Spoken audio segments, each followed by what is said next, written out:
주말이 급박하게 돌아갔어요. 네, 맞습니다. 오늘 행간에서는 그 중에서 어떤 이야기를 좀 해볼까요? 어제 여야 의원들이 정경련 해산촉구 결의안을 정식 발의를 했죠. 정식 발의했습니다. 정의당 심상정 대표가 주도해서 총 73명의 국회의원이 서명을 참여를 했는데요.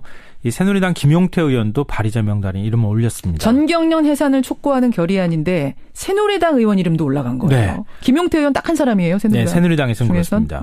정경련 해산 촉구 결의안 낸 정치권. 이 뉴스의 행간을 좀 살펴볼까 합니다. 70명이 넘는 의원들이 참여했다는 걸 들으시면은 이거 많은 거야 적은 거야 하실 텐데 이 정도면 많은 거죠. 이 정도면 상당히 많다고 봐야 될 것 같은데요. 이 지난 1년 동안 정경련 모습에 그만큼 실망한 사람들이 많다. 이렇게 봐도 무방할 것 같습니다. 아마 다 기억하실 것 같은데요. 그동안의 정경련이 숱한 정치적 논란의 중심에 서왔습니다. 그렇죠. 이 박근혜 대통령이 역사교과서 국정화를 추진하니까 정경련 산하단체죠. 자유경제원이 국정화 홍보대사를 사실상 자처를 하고 나섰었죠. 올해 4월에는 어버이연합 차명계좌에 5억 원 넘게 입금한 사실이 또 드러나서 관제대모 돈줄 역할을 했다는 의혹이 일기도 했고요. 그랬죠. 여기에 박병원 경총회장 표현을 빌리자면 대기업 발목을 비틀어서 미르재단, K스포츠재단을 설립했다는 의혹까지 받고 있습니다. 근데 이쯤 되면은 이 실무자라고 할 수 있는 정경련 이승철 부회장이 국감에 출석을 해서 뭔가 좀 책임성 있는 발언을 해야 하는데 검찰 수사가 진행 중인 사건이어서 답변이 어렵다. 기억나지 않는다. 이런 말로 일관해서 엄청난 비난을 받았습니다. 그렇죠.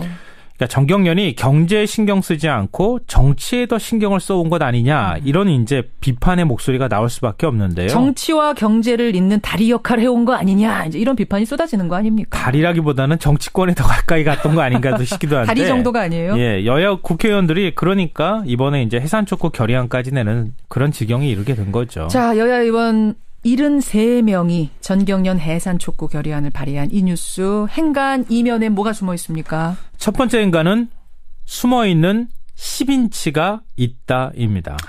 숨어있는 1인치가 있다는 TV 광고는 봤는데 10인치는 뭐예요? 그거보다 훨씬 더 많은 숨어있는 게 있다. 뭐 이런 의미라고. 1인치 정도가 아니다. 네, 뭐가 그렇죠. 그렇게 숨어 있습니까? 그러니까 정경련 해산촉구 결의안에 참여한 의원 수가 73명이라고 제가 말씀드렸잖아요. 여기에 이름을 올리지 않았지만 잠재적 우군이 이거에 한 10배는 될 가능성이 있다. 뭐 이런 얘기입니다. 그러니까 새누리당 잠룡이면서 정경련 해체를 요구했던 유승민 의원 이 명단에 빠져 있죠. 맞아요. 경제민주화 상징이라고 할 수 있는 더불어민주당 김종인 전 대표도 빠져 있습니다. 재벌체제를 가장 적극적으로 비판해온 박영선 의원 이름도 없고요. 이해운 의원도 없네요. 그러고 보니까. 네, 이해운 의원도 없고요. 그러니까 정경련 해산촉구 결의안이 만약에 국회 상임위를 통과해서 본회의에 상정이 됐다. 그러면 찬성표를 던질 의원들이 줄줄이 기다리고 있다는 겁니다. 심상정 의원이 이런 말을 했습니다. 새누리당 의원 상당수가 연락을 해와서 본회의에 상정되면 찬성 표결하겠다. 이런 말까지 했다고 합니다. 그래요. 그러니까 앞으로 결의안에 참여한 의원이 73명에 불과하지만 만약에 본회의에 상정되면 한 200명이 찬성할 수도 있다. 이런 얘기입니다. 통과가 될 분위기란 거예요, 그러면? 네, 그렇습니다. 숨어있는 1인치가 아니라 10인치 정도기 때문에. 첫 번째 행간. 두 번째 뭐죠? 두 번째 행간은 늙고 병든 사자는 무리에서 쫓겨난다입니다. 아니, 이 얘기는 여기서 왜 나옵니까? 젊고 힘센 사자는 동물의 왕이라고 불리잖아요. 그렇죠. 아무도 범접하지 못하죠. 그렇지만 그랬던 사자도 늙고 이 빠지고 병들면 젊은 수컷에게 쫓겨납니다. 이게 자연의 생리인데요. 그렇게 되면 무리로 다시 되돌아오지 못하고 쓸쓸하게 죽음을 맞게 됩니다. 근데 지금 정경련이 딱 그 늙은 사자 같다. 늙고 병든 사자 신세다. 네. 정경련 아마 다 아시겠지만 1990년대 중반까지는 힘이 뭐 막강했죠. 그럼요.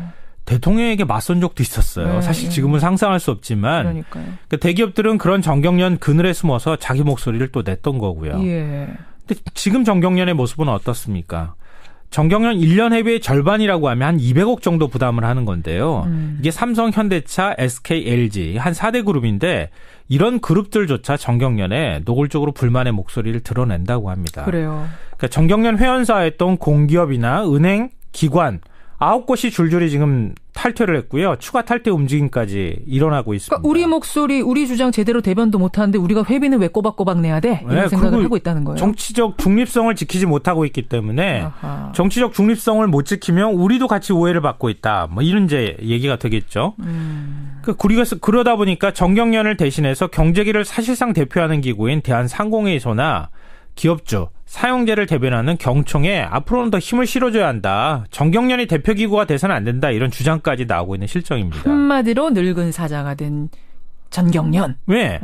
젊은 사자들의 반란이 시작됐다는 건데요. 그러니까 정경련은 기업을 대변하는 기구라는 명분을 포기하고 정치권에 뒷돈 주고 권력과 유착하다가 이제는 이리저리 뜯기고 버림받게 되는 그런 늙은 사자가 됐다. 아이고, 이런 겁니다. 그래요. 73명 국회의원들이 서명에 참가한 이 전경련 해산 촉구 결의안.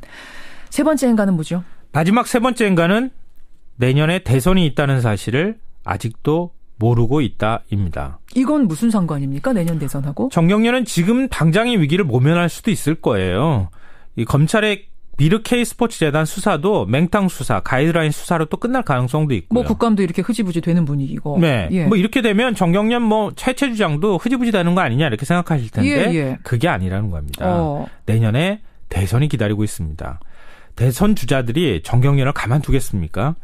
대선 TV 토론 때마다 언론은 정경련 해체에 대해서 어떻게 생각하십니까? 이렇게 물을 거고요. 질문을 할 거다. 대선 후보들은 어떤 방식으로든 정경련 해체와 관련돼 있는 얘기를 언급할 겁니다. 그러니까 지금 정경련의 모습과 비교해서 얘기하면 대선 후보들이 그냥 놔두는 게 좋겠다고 답변하는 게 좋겠습니까? 아니면 해체하겠다고 답변하는 게 좋겠습니까? 국민의 입장에서 판단해 보면 금방 답이 나옵니다. 그러니까 해산이 될 것인가 아니면 기능이 축소될 것인가 정경련의 운명이 변하는 것만큼 아주 분명해 보입니다.